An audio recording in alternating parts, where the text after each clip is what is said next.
And now, right now, most of the tall ships of the op sail are moored at Town Point Park in Norfolk, not far from here. And that is where we find a op sail 2000 party animal, Bonita Harris, who's down there right now in the thick of things. But you know what, Bonita, I know you've been studying some of the more serious things. This is a huge undertaking to manage all of these ships in that harbor. That's true, Barbara. The captains and crew members say it's a lot of fun, but it's also a huge challenge. What amazed me seeing the ship sail in was how the crew members spread out over the entire ship from the bottom all the way to the top to help direct these floating embassies. And their arrival has been the main event here today. That awesome sight alone made the trip worthwhile for the crowds making up the Town Point Park welcome party. But as with all Hampton Roads festivals, they also got a chance to enjoy lots of delicious food, and there was plenty of it.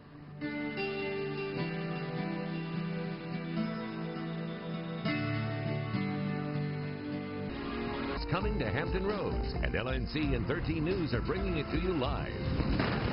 Every newscast will be live from the waterfront. Friday, watch as over 150 tall ships from 20 nations arrive in the Grand Parade of Sail. Saturday, be dazzled by the biggest fireworks display ever.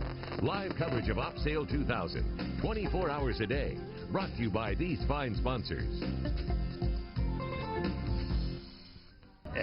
Well, a little later tonight, there'll be a big fireworks display, not to mention some pirate parties and pirate skirmishes. Back to you guys. All right, 13's Michelle Louie live tonight in Hampton. Well, you know, crowds are also gathering tonight over our shoulder across the Elizabeth River in Portsmouth. Oh, yeah, don't forget about P-Town. I know Carlton Houston didn't. He is high above the water at Harbor Tower. How's the view from there, Carlton? Well, we have a great view of both sides of the river here, Barbara. And with the Seawall Festival taking place on High Street this year, everything culminates right at the waterfront.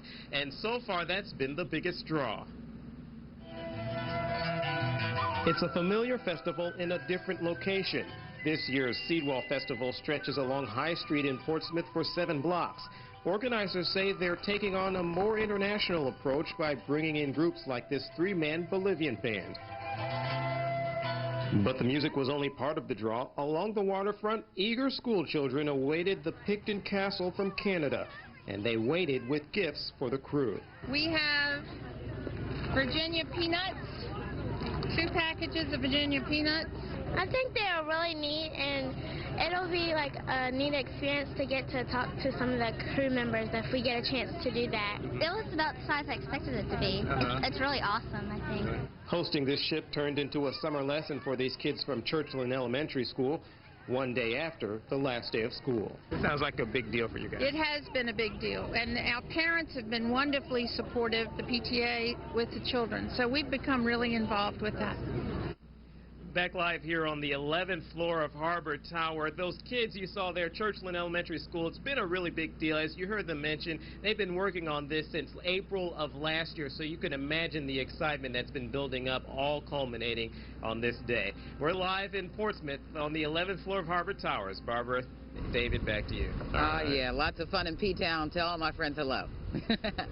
Thanks, Carlton.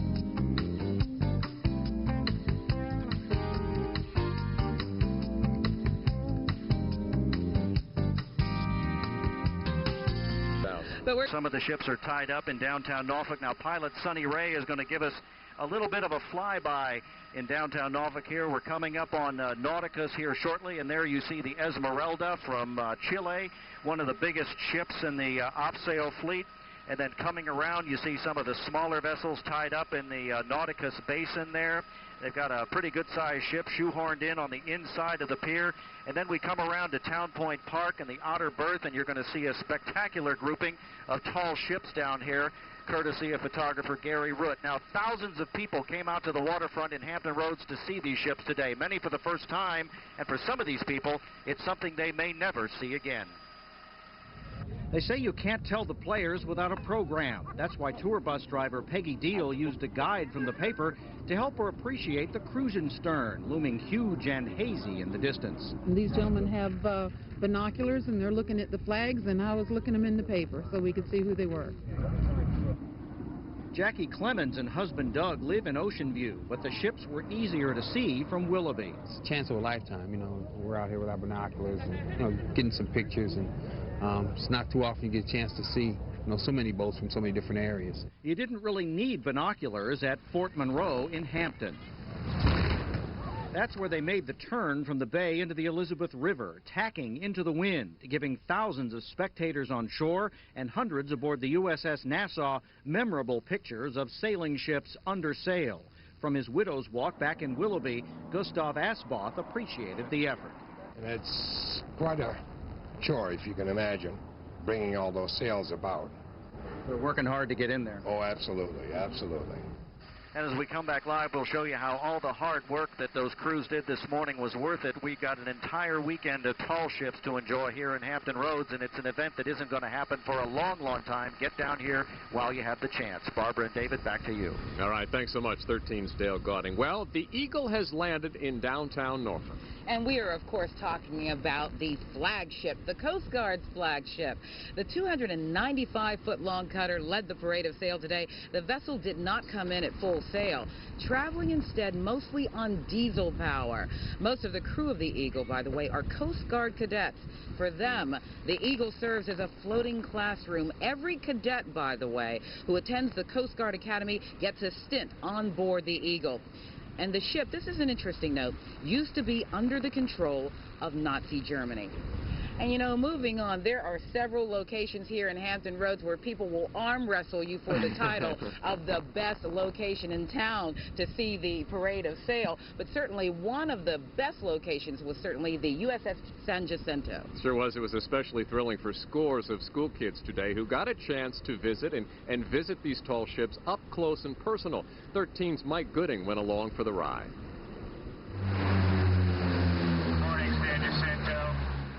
Old and new met on the high seas as the Navy Aegis cruiser San Jacinto joined vessels from a bygone era, when the wind and the stars were all sailors needed for navigation. Along for the ride, several hundred area school children. My school at Deer Park, they had the fourth grade they had to pick somebody to come out and go and see op sail on a ship, and 1 out of 100, they picked me. Yes, there were many lucky young people on board for the big show. Oh, they're really cool, and they're big, and they're old, and I really like them. I think they're really cool. I think it's fun. Why? Because you get to see all the boats, and you get to go on the boat, and it's fun. And fun was had by kids of all ages. Oh, absolutely. You never get a chance to see this many tall ships. Fantastic. At 567 feet in length, the San Jacinto is the largest ship in the parade of sail by far and the most sophisticated, having fired the first Tomahawk cruise missiles back in Operation Desert Storm. So what's the San Jac doing in the parade? PR. That's what your tax dollars are paying for. They're paying for this ship, so that's why we like to show it off as often as we can. And so San Jacinto did, in high style. And someday, these kids will tell their kids all about it. Bye-bye. Mike Gooding, 13 News. Only active commissioned sailing vessel in the United States Maritime Services. Carter Evans and photographer Dave Minnick got to ride the Eagle all the way up from Miami. It was all so we can now see what it's like. Ah, the serenity of the sea. Day 3, 165 miles off the coast of Georgia. The Coast Guard Eagle slowly drifting north toward Norfolk. And when they're not sanding and varnishing, they're training. Check the belt first. These cadets are learning how to fight a fire at sea, just in case. A shipboard fire while you're underway is the worst thing that can happen. So if it does happen, we want to be prepared for it and be able to put it out. Yes, it's just another lazy day aboard Eagle, miles from nowhere, with a boatload of chores. It makes the time go by. You know, if you didn't have a lot of work to be done, I think we'd all go insane with boredom. Impressive and simply breathtaking. Well, OpSail 2000 is filling our waterways, but we're not the only ones who are getting a chance to see amazing vessels.